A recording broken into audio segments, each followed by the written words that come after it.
What if the most powerful force in reality is the feminine divine? Today we turn our attention to Sri Radha, the Queen of Bhakti, who is the embodiment of the most exalted divine love. Krishna is known as the King of Love, and Sri Radha is his counterpole, who is the Queen of Perfect Love. In the last episode, we heard about the qualities and characteristics of Krishna, who is the soul of all souls. Today we turn our attention to Sri Radha, who is the very heart and soul of Krishna. She is the supreme power, and he is the supreme powerful.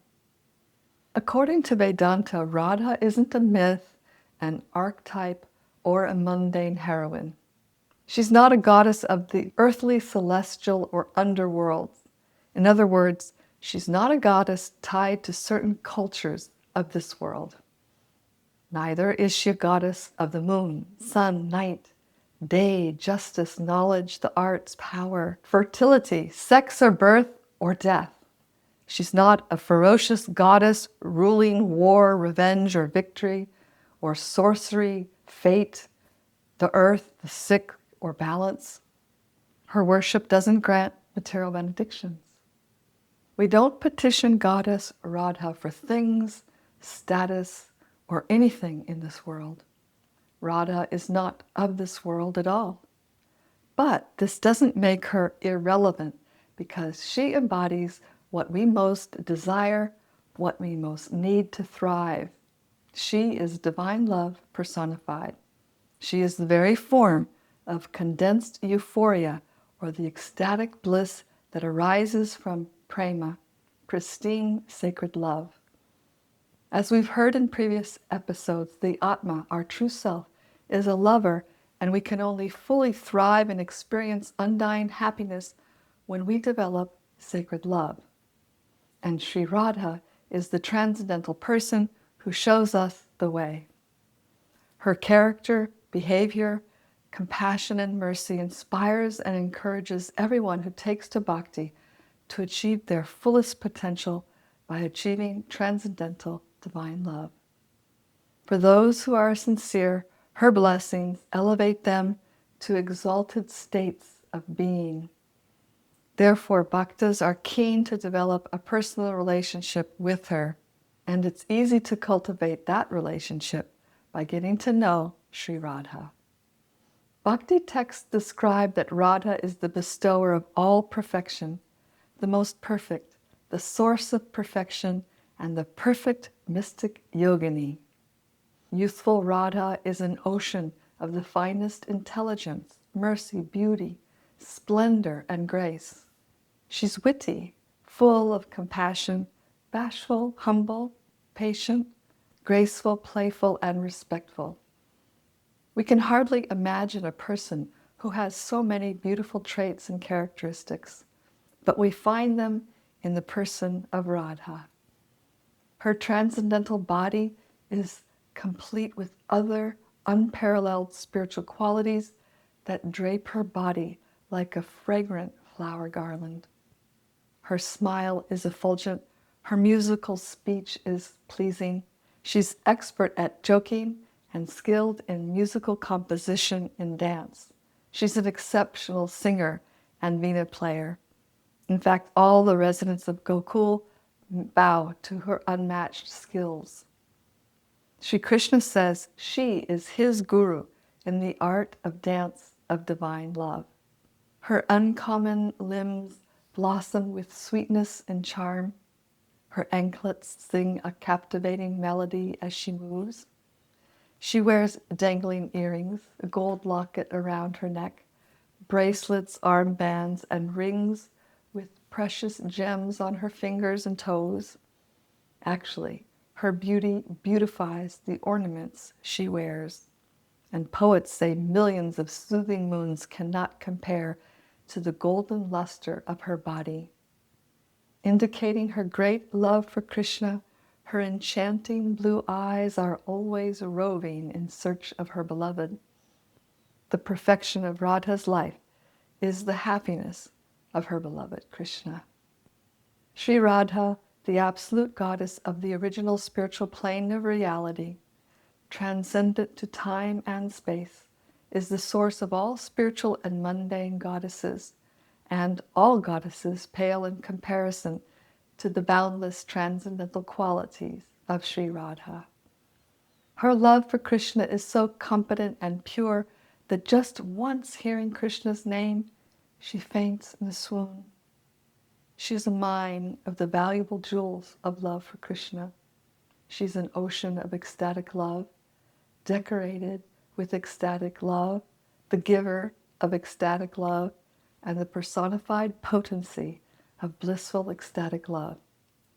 The ecstatic euphoric bliss of love that she experiences is greater in happiness than what Krishna experiences, and for this reason, Sri Krishna makes a divine descent to this world to personally taste her experience of love. I'll be speaking about this astonishing avatar in the next episode. Although Krishna is irresistibly charming, Radha surpasses him in beauty, love, and charm, and in knowledge of the arts. Her character and love are so exalted that Krishna fully submits himself to her. In other words, her love is fully capable of capturing Sri Krishna. She shows us how we might develop pure love so we too can conquer the Supreme and draw him to our side. Let's stop a minute and consider this. If Radha's beloved, who is the self-manifest origin, controller, and maintainer of the material and spiritual worlds, is captivated and captured by her love, how exalted must her love be? Isn't this charming and amazing to hear? Have we heard details about this kind of love anywhere else?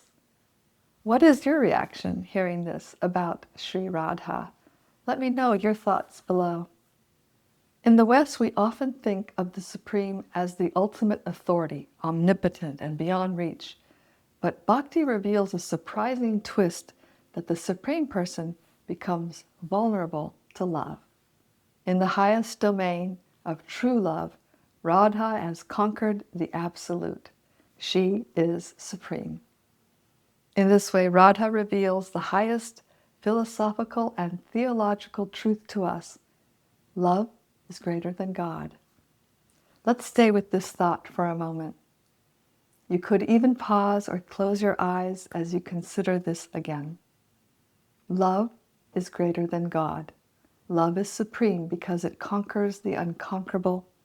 Its power is factually inconceivable. And invested with the inconceivable power of Radha's love, by her grace, we, a finite soul, can defeat the infinite. We may not have aspired to conquer the Supreme, but his natural characteristic is to become overcome and indebted by pure love. And in loving, we experience the highest bliss in the company of our source, the sweet Absolute. In transcendence, the feminine divine, the fountainhead of all Shaktis or potencies, Sri Radha occupies the most exalted position in reality. A goddess dances in love at the apex of reality as the supreme controller. She dances circles around him who is all-powerful. She is not merely Krishna's consort, she is his counter-whole, the feminine half of the complete Absolute. In reality, they are one. Radha is the very heart of Krishna, who becomes personified so that they can exchange love. The one becomes two in love. Together, they are the perfect union of divine love and the beloved feminine divine and masculine divine. Krishna always remains within Radha's orbit. However, and very importantly, she goes outside his orbit to give herself to us so that we too may drink of the nectar of unequaled ecstasy of divine love. Following her heartfelt lead, Sri Krishna himself gives himself to her and takes shelter of her. Krishna accepts us when Radha says, "My beloved, accept this person." Therefore, those who want to achieve Prema Bhakti take shelter of Radha, and they feel, Radha, I belong to you, and you belong to me. They have an intimate relationship with her and seek to engage each thought, word, and action always in her service. And because she is the tender-hearted and powerful that she is, she personally empowers our bhakti practices. Desiring to conquer and satisfy Sri Krishna, the King of Love, spiritual aspirants sing and dance in hopes of embodying even a particle of Radha's prem, or divine love. Radha's love and service is the ideal that any devoted practitioner of bhakti aspires to emulate, and her service is what he or she aspires to attain. She is the exemplar lover, the shelter of all affection, and ultimately for many bhaktas, the transcendental goal. Doesn't this make sense? We can achieve our greatest happiness by serving and pleasing the goddess of bhakti, who is extremely compassionate, generous, and merciful. Sri Radha is our intimate friend, and as the compassionate nature of Sri Krishna, she's easy to please. If we wish to approach her, we'll have to express our own love, relinquishing every bit of selfishness and tendency to exploit.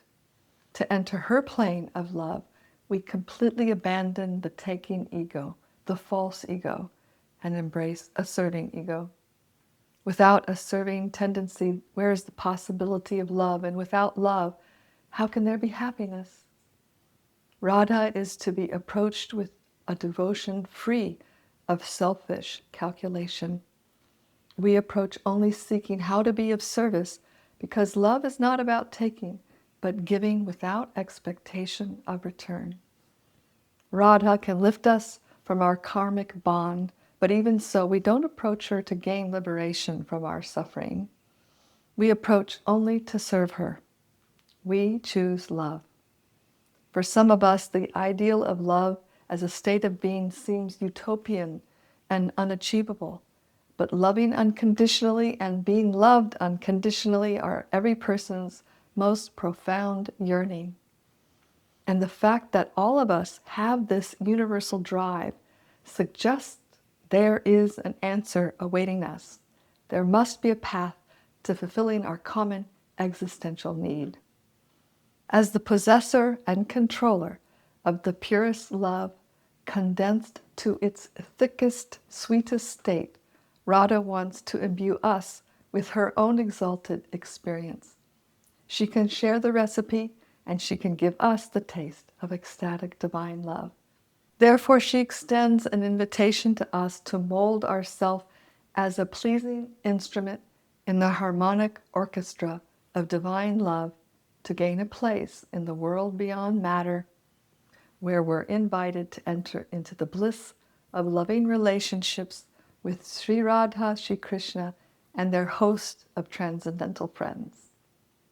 To approach Sri Radha is to approach the heart of God, so we approach Radha with a humble petition.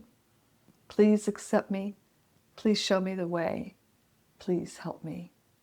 And when we accept her invitation to love without selfishness, we begin to uncover the blissful destiny awaiting us. Thank you for joining me for this sacred episode of Exploring Bhakti. If you'd like to know more about Sri Radha and ways of serving her, have a look at the book Bhakti Shakti, Goddess of Divine Love, and I'll leave a link in the description below where you can get a copy if you like. So I'll leave you with a contemplation. If love is greater than the supreme, what does it mean for how you approach the divine in your own life? What shift could you make this week to deepen a relationship with your divine beloved? In our next episode, we're going to introduce Sri Chaitanya, who embodied the mood of Sri Radha. Did I raise any questions for you in this episode? Please let me know. Leave a comment below. To continue exploring, please subscribe, and to give the gift of knowledge forward, please share. When YouTube sees interest in videos, they put them in front of more people. Until next time, swastiastu vishvasya, may there be good fortune throughout the universe and for you.